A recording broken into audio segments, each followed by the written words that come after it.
কোটা সংস্কার আন্দোলনকে কেন্দ্র করে পদত্যাগ করে দেশ ছেড়েছেন শেখ হাসিনা।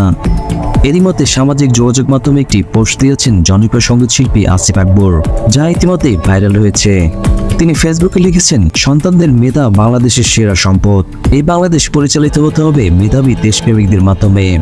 আজ ৩৬ জুলাই স্বাধীনতার নতুন সূর্যোদয় দেখেছে বাংলাদেশ। আসিফ আকবর আরও বলেন, মনে রাখতে হবে স্বাধীনতা অর্জনের চেয়ে রক্ষা করা অনেক কঠিন। চূড়ান্ত বিজয়ের জন্য আমাদের আরও সতর্ক থাকতে হবে, ধৈর্য ধরতে হবে। রাজনৈতিক লেজুর ভিত্তি থেকে বেরিয়ে সকল বিভক্তি কাটিয়ে জাতিকে হতে হবে ঐক্যবদ্ধ। একটি ঐক্যবদ্ধ জাতি পারে বিশ্বের বুকে মাথা উঁচু করে দাঁড়াতে।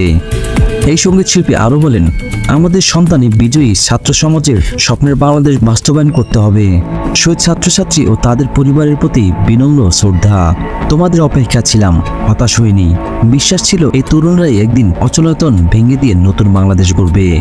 তোমাদের অভিনন্দন জানাই একজন গর্বিত বাবা হিসেবে। শেখ হাসিনার পদত্যাগে উচ্ছ্বসিত বিনোদন অঙ্গনের অধিকাংশই তারকা। সঙ্গীত শিল্পী আসিফ আকবরও তাদেরই একজন। ভিডিও ভালো লাগলে অবশ্যই লাইক দিবেন। পরবর্তী ভিডিওগুলো পেতে অবশ্যই চ্যানেলটি সাবস্ক্রাইব করে রাখবেন।